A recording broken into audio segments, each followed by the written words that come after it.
পাবনা জেলায় সাঁথিয়া উপজেলাধীন সরকারিকৃত সাঁথিয়া ডিগ্রি কলেজে বেসরকারি আমলে কর্মরত নিম্নবর্ধিত ৩৩ জন শিক্ষক এবং ১৩ জন কর্মচারীবৃন্দদেরকে সরকারিকৃত আত্মীকরণ বিধিমালা ২০১৮ এর বিধি ৫ এবং বিধি ৬ এ বর্ণিত বিধান মোতাবেক সরকারিকরণের ঘোষণা দেন ৮ই আগস্ট ২০১৮ সালে।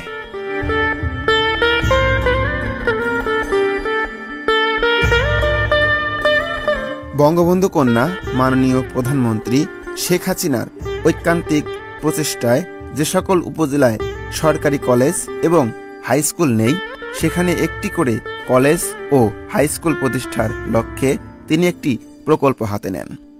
সেই ধারাবাহিকতায় সাঁথিয়া ডিগ্রি কলেজকে ৮ই আগস্ট ২০১৮ সালে সরকারিকরণ করা হয়। কিন্তু বিভিন্ন জটিলতার কারণে গত ৫.৫ বছরেও শিক্ষক নিয়োগ প্রক্রিয়া সম্পন্ন হয়নি। কিন্তু খুশির বিষয় হলো, দেরিতে হলেও আজ ২৮ নভেম্বর শিক্ষকদের নিয়োগ প্রক্রিয়া সম্পন্ন হওয়ার মধ্য দিয়ে সাঁথিয়া ডিগ্রি কলেজের সরকারিকরণের কাজ সম্পন্ন হল। সাথে সাথে বাংলাদেশ সরকার তথা মাননীয় প্রধানমন্ত্রী এবং ৬৮ পাবনা ১ আসনের মাননীয় সাবেক এমপি এবং মহান জাতীয় সংসদের ডেপুটি স্পিকার অ্যাডভোকেট শামসুল হক টুকুর প্রতি সাঁথিয়া কলেজ পরিবার তথা সাঁথিয়াবাসীর আন্তরিক কৃতজ্ঞতা প্রকাশ করেন। ২০১৬ সালের ৩০ জুন ১৯৯টি কলেজ প্রধানমন্ত্রী অনুমোদন পায়। সেখানে সাঁথিয়া সরকারি কলেজেরও নাম ছিল। সেই সাথে অবসর গ্রহণ করলেন সাঁথিয়া সরকারি কলেজের ভারপ্রাপ্ত অধ্যক্ষ জনাব দিবাকর কুমার ঘোষ এবং বর্তমান ভারপ্রাপ্ত প্রিন্সিপাল হিসেবে দায়িত্ব পালন করবেন জনাব আব্দুল মালেক, নন ক্যাডার, রাষ্ট্রবিজ্ঞান বিভাগ। সাঁথিয়া সরকারি কলেজের ইতিহাস নিয়ে কিছু কথা। সাঁথিয়া অঞ্চলে শিক্ষা বিস্তারের অন্যতম শিক্ষা প্রতিষ্ঠান সাঁথিয়া ডিগ্রি কলেজ প্রতিষ্ঠিত হয় ১৯৮০ সালে। কলেজটি প্রতিষ্ঠায় অনেক মানুষের অবদান রয়েছে। ১৯৮০ সালের ২৯ আগস্ট বুধবার বেলা ২টার সময় বোয়ালমারী সিনিয়র মাদ্রাসার একটি কক্ষে প্রথম সভা অনুষ্ঠিত হয়।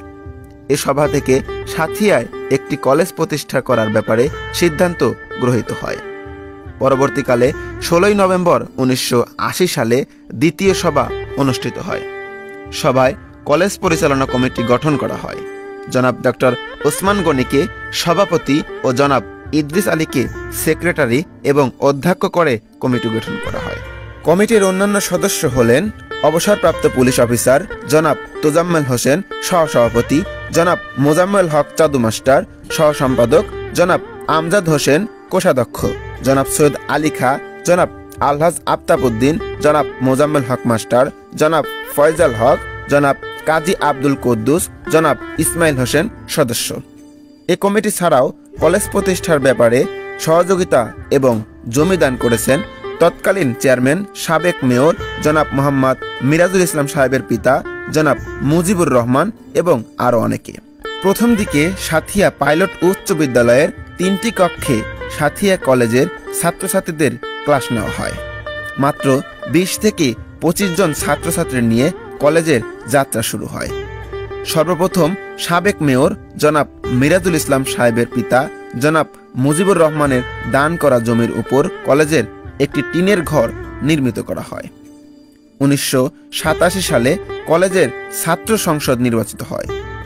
নির্বাচনে বাংলাদেশ ছাত্রলীগ মনোনীত হাসান হিরু পরিষদ পূর্ণ প্যানেল জয়লাভ করেন। সাঁথিয়া ডিগ্রি কলেজ থেকে অনেক ছাত্রছাত্রী কৃতিত্বের সাথে পাশ করে বিভিন্ন গুরুত্বপূর্ণ পদে কর্মরত আছেন। তাদের মধ্যে লেখক, শিক্ষাবিদ, পাবনা বিজ্ঞান ও প্রযুক্তি বিশ্ববিদ্যালয়ের বাংলা বিভাগের chairman doctor M Abdul Alim, doctor Roshanara Rita, doctor Abdul শুকুর রঞ্জন, ডক্টর তুরাপ আলী আকন্দ, প্রকৌশলী তৌফিকুল ইসলাম মানিক, মেজর মদুদ আহমেদ, ক্যাপ্টেন নাজমুল সাদত টুটুল, কৃষিবিদ আব্দুল হাকিম, এশিয়ান গেমসের অংশগ্রহণকারী ও পদক লাভকারী মেহেদি হাসান এবং বর্তমানে সাঁথিয়া কলেজের কর্মরত সিনিয়র প্রভাষক মোহাম্মদ মঞ্জুর আলম। তিনি সাম্প্রতিক পাবনা বিজ্ঞান ও প্রযুক্তি বিশ্ববিদ্যালয় হতে মাস্টার ইন কম্পিউটার সায়েন্স এবং ইঞ্জিনিয়ারিং MCSE ডিগ্রি অর্জন করেছেন। মোহাম্মদ আব্দুল আলিম এবং মোহাম্মদ সাইফুল ইসলাম উল্লেখযোগ্য। কলেজটিতে বর্তমান পর্যাপ্ত অবকাঠামো, শিক্ষার্থী এবং দক্ষ শিক্ষক মণ্ডলী রয়েছেন। সাবেক পৌর মেয়র জনাব মিরাজুল ইসলাম প্রামাণিক কলেজটির উন্নয়নে নানানভাবে সহায়তা করেছেন। উল্লেখযোগ্য, তিনি সম্প্রতি কলেজের জন্য একটি দর্শনীয় গেট নির্মাণ করে দিয়েছেন।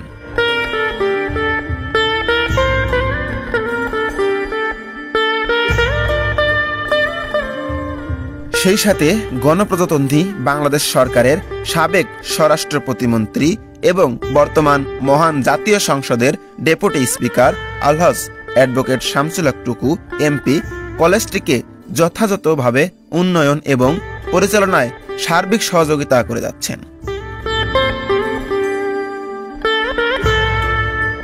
ইতিমধ্যেই কলেজটির সরকারিকরণ সকল প্রক্রিয়া সম্পন্ন হয়েছে এবং 12 আগস্ট 2018 তারিখে সরকারিকরণের গেজেট প্রকাশ হয়েছে।